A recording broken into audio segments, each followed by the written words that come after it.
since Kremlin troops invaded their country. CNN pressing Ukrainian and White House officials on the big question tonight: was Ukraine behind the strike on a Russian fuel depot?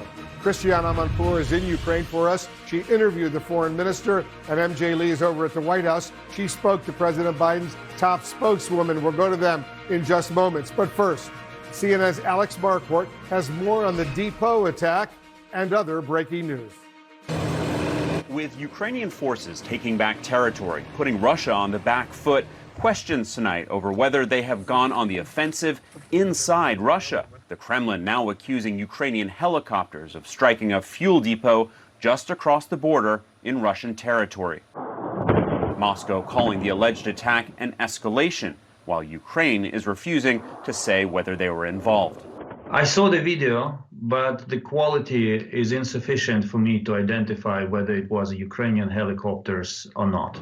The lack of denial, suspicious, but U.S. intelligence has long warned of potential so-called false flag operations by Russia to give them an excuse to escalate their offensive in Ukraine. Let's be very clear. This could be a false flag operation on the part of Vladimir Putin. This is not beyond the type of operations that we've seen come out of Vladimir Putin in the past. Despite Russian claims of shifting their focus to the eastern part of the country, northern Ukraine is still being targeted. Officials in the northern city of Chernihiv reporting new strikes on a hospital and a lack of daily essentials.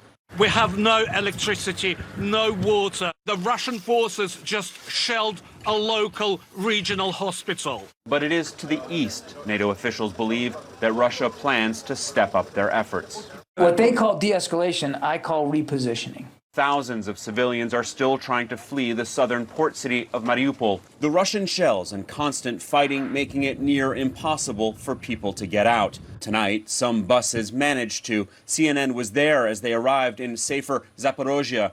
Big red crosses on the sides to indicate there are civilians. Wide smiles from those who managed to escape. We still have 160,000 people in Mariupol that are not safe. And that's a real problem, because all of these humanitarian corridors that Russia simulating, it's in general, it's fake. While Ukraine fights for survival, President Volodymyr Zelensky says he has removed two top generals who he called anti-heroes, who, quote, have not decided where their homeland is. I do not have time to deal with all the traitors, but gradually they will all be punished.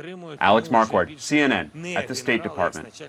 Alex, thank you very, very much. Let's go live to the Ukrainian capital right now. CNN's chief international anchor, Christiane Amanpour, is on the scene for us. Christiane, if Ukraine did in fact attack the Russian fuel depot, it would be a bold retaliatory strike. I know you spoke to the Ukrainian foreign minister today. What did he tell you?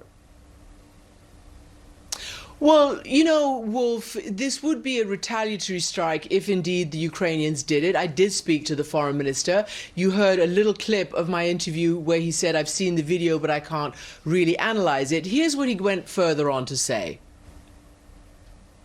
I saw the video, but the quality is insufficient for me to identify whether it was Ukrainian helicopters or not. I am Ukrainian. I have trust in the people of Ukraine and in our armed forces, and of course, as foreign minister, in our diplomacy. This is a war. They attacked us to destroy us. They reject our right to exist as a nation. So it means that we will be fighting back by all means available to us within existing law, international laws of warfare, of course, because we're a civilized nation, unlike them.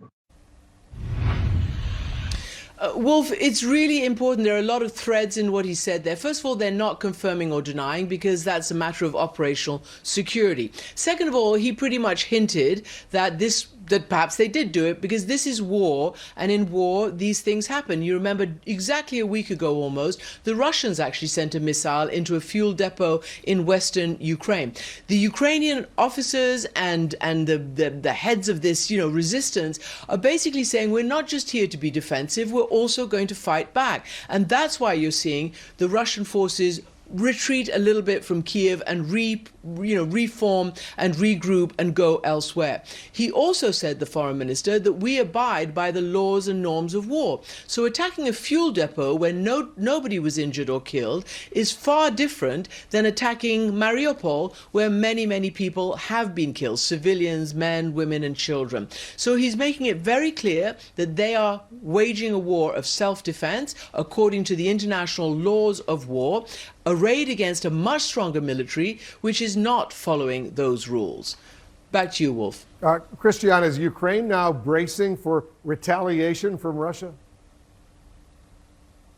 Well, I don't know. I can't imagine that this would cause retaliation. I think what this will do is continue and see the war from Russia just continue as it has been.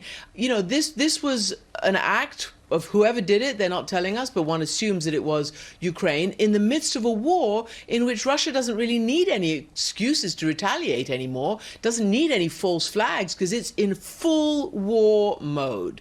And it is doing everything it possibly can, because it has not been successful in its ground attacks. It's turned its attention to civilians, as we've been seeing, and that has been proceeding apace for practically the entire 36 days of this war. And also, they're regrouping, potentially for the moment, to narrow their focus on the Donbass region. We don't know what will happen as the weeks and months proceed, but for the moment, that seems to be what the analysts are saying and what we're seeing on the ground. Christian Manpour is on the ground for us in Ukraine. Stay safe over there, Christian. Thank you very, very much. Now to the Biden administration's take on the fuel depot attack in Russia. Let's go to our White House correspondent, MJ Lee. MJ, I know you had a chance to ask White House officials about this attack. What are they saying? Well, Wolf, first of all, the U.S. is currently not commenting on Russian claims that it was a Ukrainian airstrike that started this fire on Russian soil. And so the question that I posed to the White House tonight is what its position is on potential future strikes from Ukraine on Russian soil. Does it believe that Ukraine can sort of make its own decisions on whether such attacks might be justified, or would the U.S. Generally discourage from Ukraine from taking these kinds of actions, which would obviously escalate tensions? Here's what White House Press Secretary Jen Psaki just told me. This is a war of aggression by the Russian leadership, by President Putin, that has left millions of people displaced, homeless, has targeted civilians, hospitals, and other innocent people across Ukraine. We know who the aggressor is. That is President Putin and Russia. And beyond that, I don't have any comment on military tactics. This, of course, comes, Wolf, as the U.S. has been saying recently that they believe Putin is being misinformed by his advisors, that he is self-isolated, that he might even be punishing some of his advisors. It's notable, though, Wolf, that the U.S. is clearly not wanting to comment on potential Ukrainian counterattacks on Russian soil. The U.S. has generally been pretty careful in not wanting to weigh in or take any actions that might be perceived by the Russians as being escalatory, Wolf. On a separate matter, MJ, as you know, the unemployment rate dropping to a new pandemic low here in the United States, but there are still some very serious economic issues facing Americans, as we all know, including gas prices and inflation.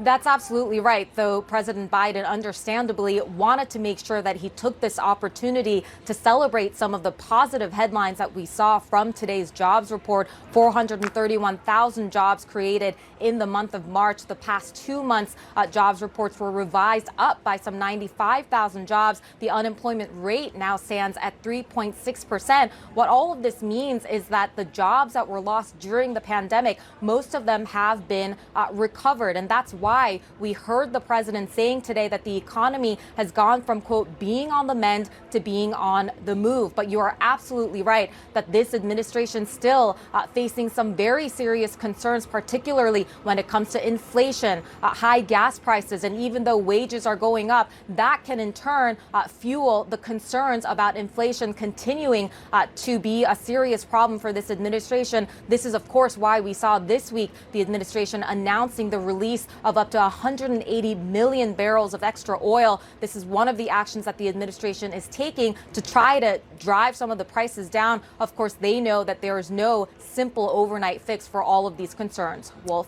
MJ Lee at the White House, thanks very much. There's more breaking news just ahead. I'll ask the former Ukrainian prime minister if his country was behind that fuel depot strike on Russian soil. He's standing by to join us live. That's next. Also, we're going live to southern Ukraine for the latest on the safe arrival of an evacuation convoy from the devastated city of Mariupol.